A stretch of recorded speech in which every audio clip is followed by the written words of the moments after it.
Ninatangaza rasmi kwa mamlaka kwamba hawa wamekuwa ni kanisa la Waadventista wa Sabato Likonkona. Ni tamko lililosubiriwa kwa hamu sana kusikika kwa watu na washiriki wote wa Likokona pamoja na kanisa lililolea kundi hili, kanisa la Waadventista wa Sabato Ubungo Hill. Kazi hii ilianzishwa rasmi mwaka 2018-2019 na leo rasmi Aprili 4, 2026 kundi hili linapangwa rasmi kuwa kanisa kwa ajili ya kazi ya Mungu. Watu wengi katika tukio hili wakiwa wamejawa na furaha, lakini wakielezea hisia zao kutokana na mambo yalivyoenda katika utume huu. Wao walikuwa na mambo mbalimbali ya kuzungumza. Na hapa tunaye mzee wa kanisa, mzee kiongozi kutoka kanisa la Waadventista wa Sabato Ubungo Hill, ambaye alizungumza mchakato mzima ulivyoenda toka pale walivyokabidhiwa kundi hili hadi siku hii ya leo. Mimi naitwa Mapigano K. Mapigano, ni mshiriki wa kanisa la Ubungo Hill katika kundi hili la Likokona ambalo tumeanza kulilea toka mwanzo hadi mwisho. Na wakati hatujamaliza vizuri na majani, hapo tulikuwa tumefanya kazi nzuri ya kutosha, conference wakaona tena watupe kundi lingine. Tumeendelea na Likokona hapa, tumeleta mikutano mbalimbali kama effort 2 hivi, na tumekuwa tukitoa misaada mbalimbali, tukanunua na eneo mahali ambapo tulipo hapa na tukaamua kujenga na kanisa.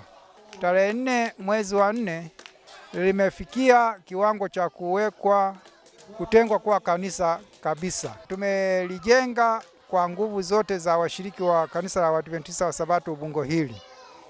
Pia tumenunua na nyumba nzuri kabisa ambayo pia siku ya leo tutakuwa tunawakabidhisha rasmi waweze kuitumia kwa matumizi ya kanisa hili la Likokona. Kwa upande mwingine, mchungaji mstaafu Stephen Leta ambaye ni mzaliwa wa eneo hili la Likokona, kutokana na historia ya mambo yalivyokuwepo katika kijiji hiki toka alivyoamini hadi sasa katika utumishi wake alivyohitimisha, alikuwa na haya ya kuzungumza.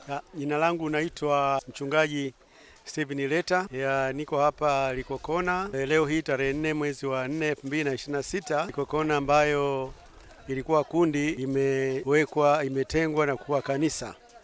Miaka 50 iliyopita, mwaka 1977 ndipo ambapo kwa mara ya kwanza kabisa injili ya Waadventista wa Sabato iliingia hapa kijijini. Walikuwepo wainjilisti wawili walioleta mafundisho ya Kiadventisti. Wakati ule ilionekana injili ngeni sana maeneo ya huku kwetu na ilileta taharuki, na mimi nilikuwa mojawapo wa watu ambao nilitaka kufuatilia kile ambacho watu hao walikuwa wanakifundisha. Upekee wa injili hiyo ni kwa sababu hawakuonekana kuwa upande wa Wakristo, kwa vile walikuwa wanazuia, wanasema kula nguruwe na panya ni makosa kwa mujibu wa maandiko matakatifu, jambo ambalo mimi ambaye nilikuwa Mkristo basi sijalifahamu na niliona kama ni jambo jipya. Lakini pia watu wengine wakashindwa kuwaweka kwa Waislamu kwa vile tu hawali nguruwe kwa sababu wanatumia Biblia. Lakini kwa bahati mbaya wale walioleta injili hapa walishindwa kuendelea, walikutana na vipingamizi vingi na majaribu. Kwa hiyo nilipokuja kwa mara nyingine nikaambiwa hawapo, na hali ikaendelea kuwa hivyo kwa muda mrefu sana, mpaka pale ambapo uongozi wa kanisa ulipowachagua kanisa la Ubungo waje wasimamie kanisa au kijiji hiki cha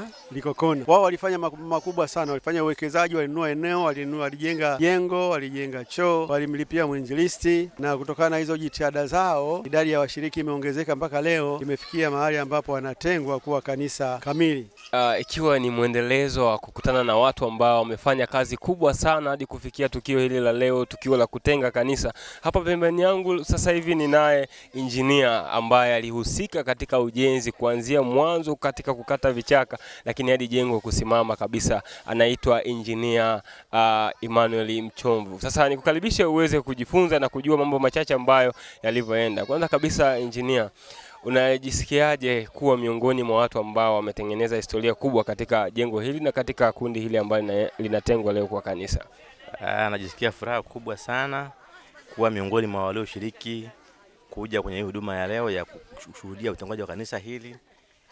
Nikiwa mimi nilikuwa watu wa awali ambao walihusika kwenye maandalizi ya ujenzi wa kanisa hili, kuanzia kwenye kuandaa mazingira wakati likiwa pori, kata pori na ujenzi wa kanisa kuanzia foundation, kuta hizo mpaka kuwezeka, ujenzi wa choo, Sasa leo ninapokuja kwenye huduma hii najisikia furaha, kwa sababu ni kazi ambayo tulianza kwa changamoto nyingi, lakini hatimaye sasa leo inafikia kwenye wakati ambapo inafurahisha ikiwa linakuwa kanisa sasa.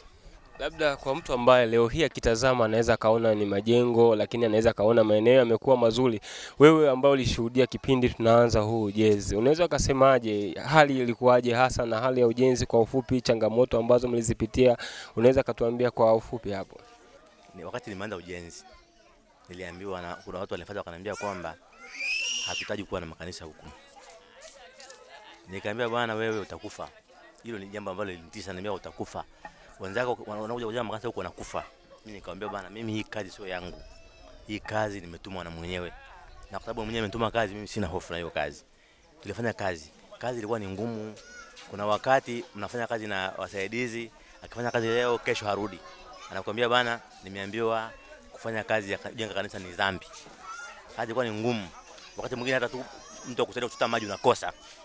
Lakini tulipambana hivyo na hatimaye kazi kafika. Lakini ilikuwa kwa mazingira magumu sana, lakini namshukuru Mungu kwamba tulienda kwa maombi na nini na tukamaliza kazi kama unavyoona sasa. Labda tunavyoenda kuhitimisha, kwa upande wako unaweza kusema nini kwa wale ambao wanaendelea na kazi ya Mungu, lakini pia ujenzi wa makanisa, kufungua vituo vipya vya utume? Kwako wewe unaweza kawaambia ujumbe gani kwa wale ambao wanaendelea na hii kazi kwa sasa?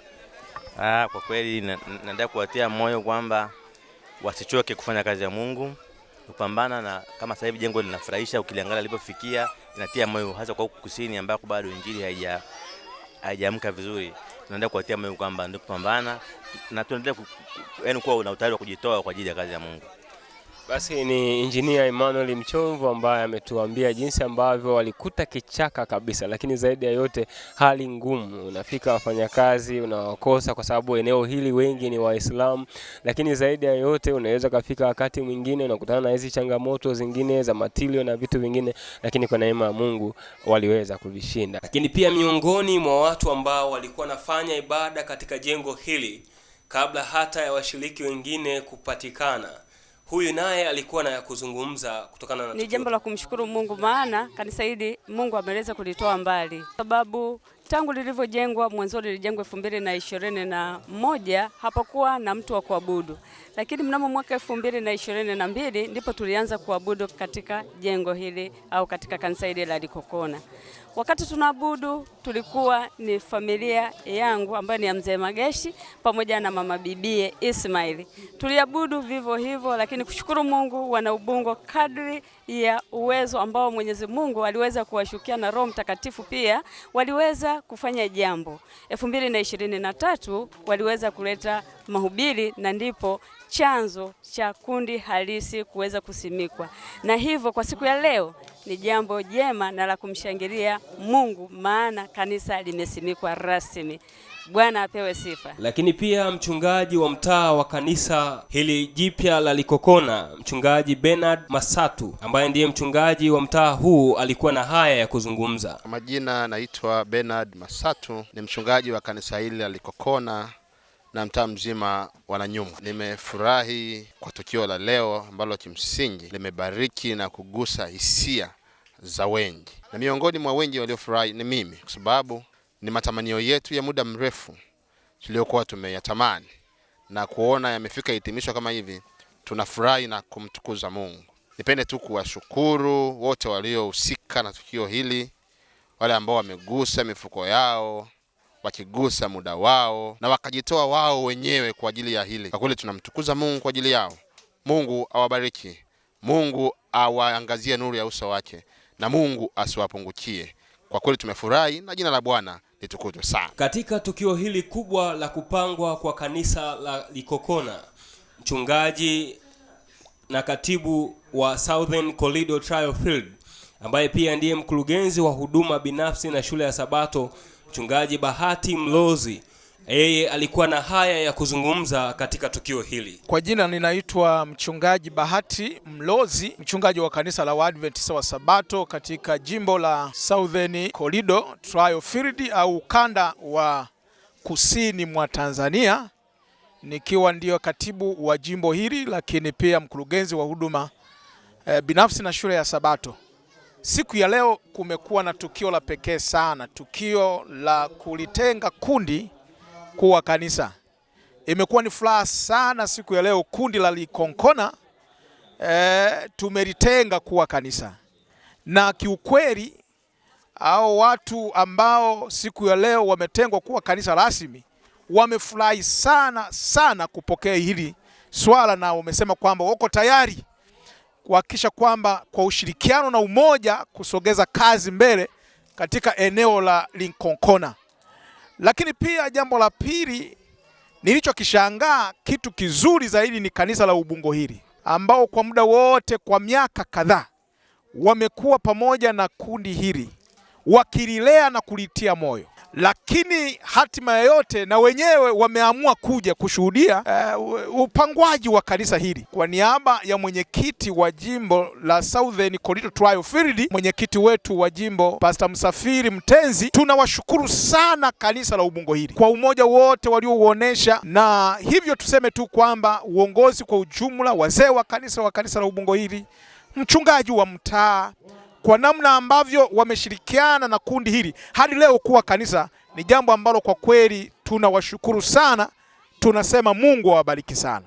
Nitoe wito tu kwamba tumeitwa kufanya kazi, na kwa kuwa tumeitwa kufanya kazi, tujitoe kuhakikisha kwamba tuko tayari kupeleka injili katika maeneo ambayo injili haijafika. Maana ukiangalia historia ya kanisa hili leo hadi kutengwa ilikuwa ni tatizo mahali hapa, lakini wa Ubungo hili hawakukata tamaa, waliendelea kumhubiri Yesu hapa na watu wengi wakampokea Kristo hadi leo linatengwa kuwa kanisa.